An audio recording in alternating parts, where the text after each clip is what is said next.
So ladies and gentlemen, Zannah Matson. Being on the Students' Assembly was an experience that continues to provide me with hope for the future of Ontario. I keep my memories of that week close at hand to dispel the swirling stereotypes of youth as apathetic. Our conference room, the one in which we learned about the ins and outs of each type of electoral system, the one in which we frantically scribbled notes on each lecture, that room was one of the most spirited environments I've ever been in. It was alive with discussion and debate. Even the silences were brimming with excitement and deep thought. How does this happen?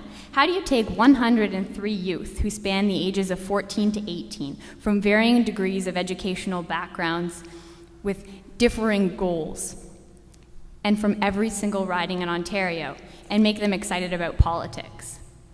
How do you make a cross-section of Ontario's youth jump out of bed for 8 in the morning to hear the debates after staying up late into the night discussing their own theories?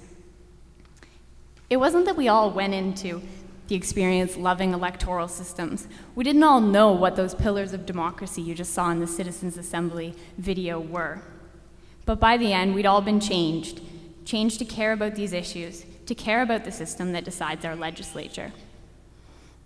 So there was something special about the Students' Assembly that made us all this way. But that something doesn't have to be a secret, nor does it have to be a controlled commodity.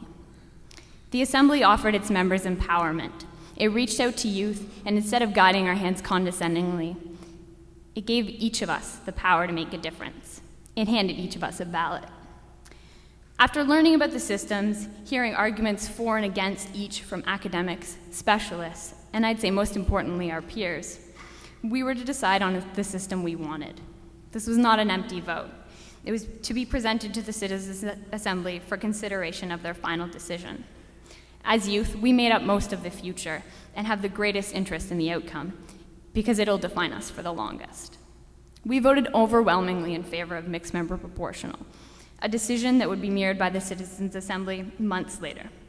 This outcome is now something that each of you face on October 10th when you go to vote. So why did we choose MMP? Because it guarantees a measure of proportionality into the legislature. It guarantees that the parties we vote for, even if they're small, will have representation. It guarantees a future for that empowerment we felt in the room that day.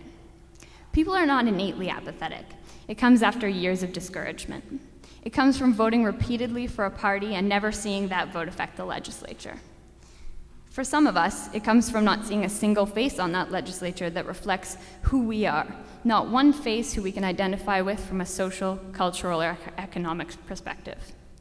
Democracy is to be of the people as well, and it's only through representation and its subsequent power that we will see the apathetic become involved once again. So on October 10th, see that ballot as more than paper. See it as more than tradition. See it as a way to finally be heard. Thank you.